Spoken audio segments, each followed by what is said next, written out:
A paz do Senhor esteja convosco, meus irmãos e minhas irmãs. Hoje iremos abordar um tema que algumas pessoas têm dúvidas sobre sua aplicação, que é o mantra na tradição cristã. Mas antes, deixe o seu like neste vídeo.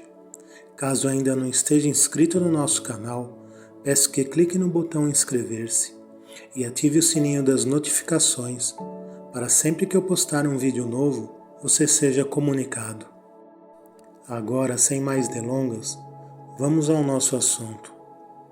Foi Dom John Mann o responsável por fundir, na década de 1970, a tradição monástica da oração com a meditação praticada no Oriente, caminho até então desacreditado e de certa forma marginalizado dentro do cristianismo. Dom John Mann nasceu em Londres em 21 de janeiro de 1926 e faleceu em Montreal em 30 de dezembro de 1982. Beneditino, esteve na Malásia e a serviço, visitando um orfanato em Kuala Lumpur. Conheceu um Swami, mestre monástico hindu, que o apresentou a uma simples forma de meditação com o uso do mantra, que se tornou a base contemplativa da sua vida cristã, um caminho que se construiria em sua missão específica, a culminância de sua vida em um legado duradouro para os cristãos modernos, a comunidade mundial para a meditação cristã, que se desenvolveu de sua inspiração, tem a sua sede em Londres. O método de meditação de Dom John Mann está centrado no uso do mantra. Mantra é uma palavra do sânscrito, derivada de uma longa tradição de prece e meditação na Índia. Foi o gênio de Dom John que descobriu a mesma tradição nos padres do deserto e a viu como uma tradição sagrada que havia chegado a São Bento a partir dos padres, tendo sido preservada ainda que praticamente perdida na ordem beneditina da atualidade. O mantra foi na realidade uma descoberta e ele foi o primeiro a trazê-lo à luz, difundindo-o como um método válido de oração na igreja. A arte do mantra consiste na repetição de um verso da Bíblia ou uma palavra sagrada, o que possui o efeito de centralizar a pessoa, unificando todas as faculdades e focalizando-as na presença de Deus que a habita. A mesma descoberta foi feita na abadia de Spencer, sob a influência da meditação transcendental de Maharishi, conduzindo-o ao conceito de oração centrante. Trata-se de um método de autocentralização, de procura do centro interior do próprio ser, conduzindo todas as faculdades dos sentidos e da razão, e se unirem nesse centro, abrindo assim as profundezas da pessoa humana à presença de Deus que a habita. Dom John tomou como seu mantra a palavra aramaica Maranatha, que tanto pode ser traduzida por Vem Senhor, quanto por Nosso Senhor vem, tirada da Epístola de São Paulo aos Coríntios. A palavra aramaica mar significa simplesmente Senhor.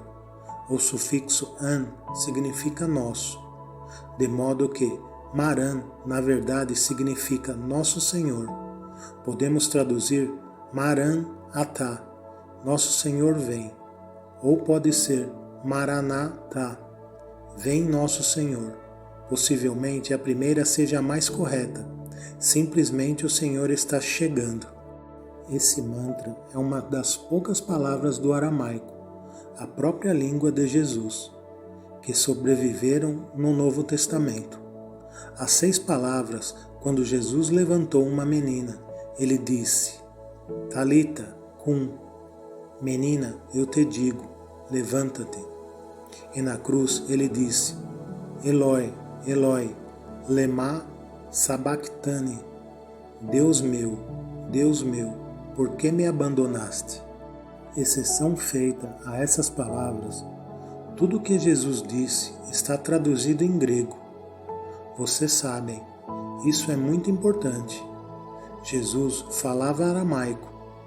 Penso que nem todas as pessoas se dão conta disso. Nossos evangelhos foram escritos em grego. E Maranatá, que aparece na primeira epístola de Paulo aos Coríntios, foi utilizada pela Igreja Nascente, uma das relíquias do aramaico, pronunciada pelo próprio Jesus. Essa é a razão de ser uma palavra muito sagrada.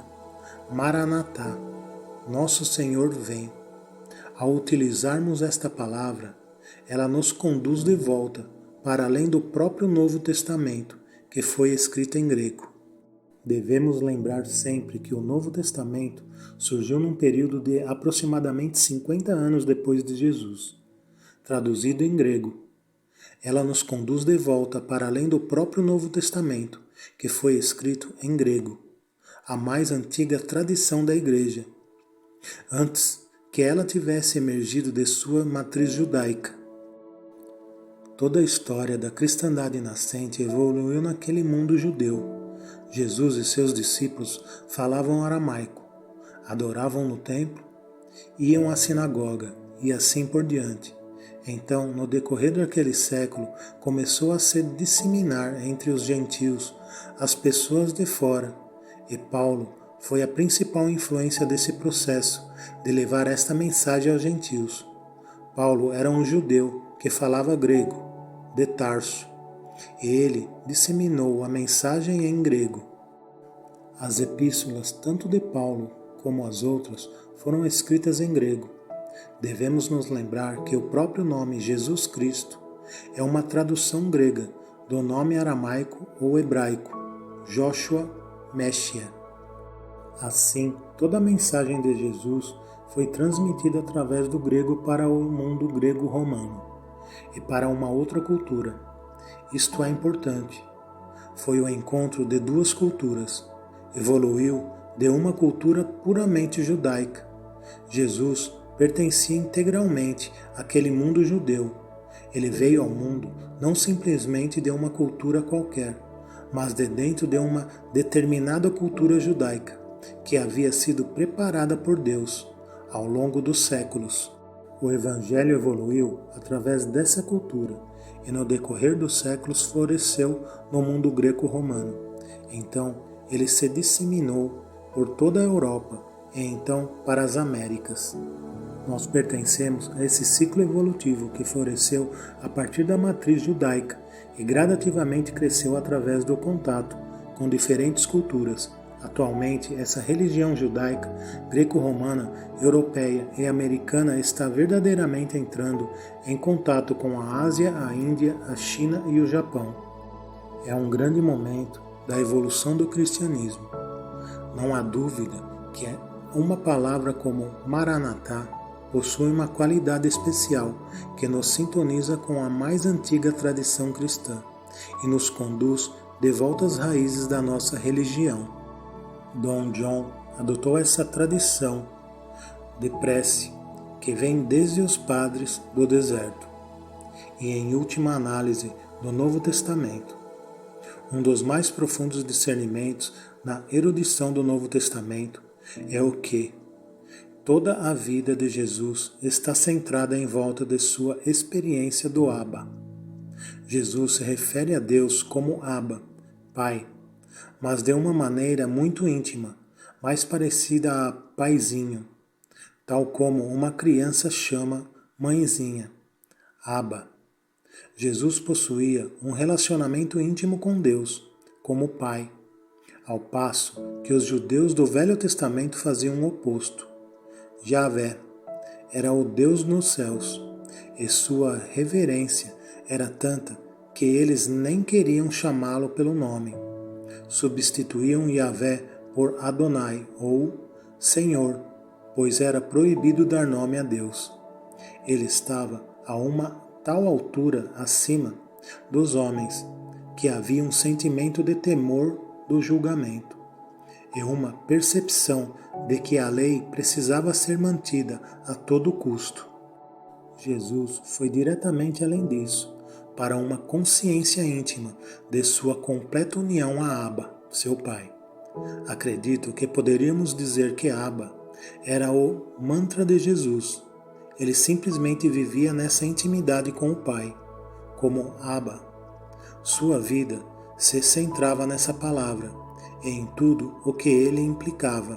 Portanto, dele recebemos a tradição do mantra. Existem vários tipos de mantras, e agora traremos um exemplo de um deles. Ao astral superior, grande foco, força criadora. Essas expressões definem a direção das irradiações. Astral superior são espíritos evoluídos, cuja ação, através do racionalismo cristão, beneficia a humanidade. Grande foco ou força criadora designa o princípio inteligente, imaterial, ativo e transformador na sua concepção universal, do qual todos os seres são partículas integrantes. Nós sabemos que as leis que regem o universo são naturais e imutáveis, e a elas tudo está sujeito. É uma afirmação categórica, indicativa de que os que irradiam estão esclarecidos sobre a espiritualidade e sustentam que no universo não há o acaso, o imprevisto, porque todos os fatos têm sua ocorrência explicada como resultado da aplicação inexorável da lei, da causa e efeito. Sabemos também que é pelo estudo, raciocínio e crescimento, derivado da luta contra os maus hábitos e as imperfeições, que o espírito se esclarece e alcança maior evolução. É outra afirmação indicativa de que pelo estudo dos princípios racionalistas cristãos, pelo uso do raciocínio e pelo crescimento espiritual decorrente da luta cotidiana para eliminar erros e defeitos morais, e ser humano manifesta esclarecimento progressivo e consequente evolução, certos do que nos cabe fazer.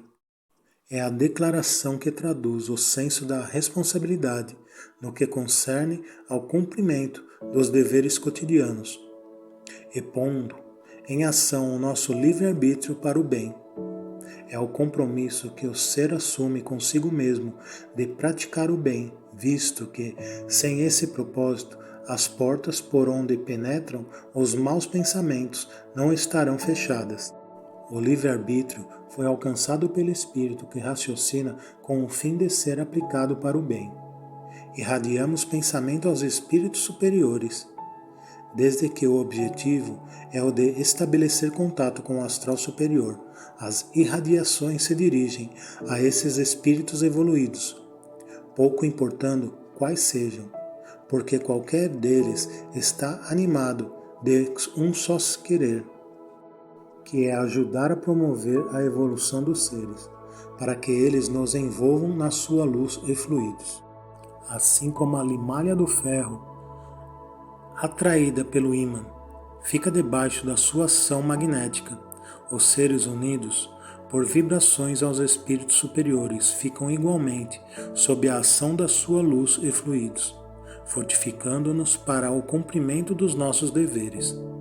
O empenho, no sentido de dar o melhor cumprimento possível aos deveres, deverá ser uma aspiração constante, que se reafirma em cada irradiação proferida, que tem o dom de fortalecer o espírito na luta pela vida. Meus irmãos e minhas irmãs, concluindo então que os mantras são como orações as quais podemos direcionar para nosso Deus, Pai Todo-Poderoso, que habita em nós.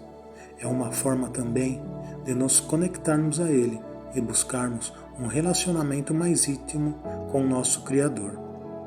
Antes de fazermos a oração que Jesus nos ensinou, peço que compartilhe com seus contatos este vídeo para mais pessoas que possam ter dúvidas, se esclarecerem e assim espalharmos o Evangelho de Cristo para a glória de Deus. Amém? Vamos orar? Pai nosso que estais nos céus, santificado seja o vosso nome. Venha a nós o vosso reino.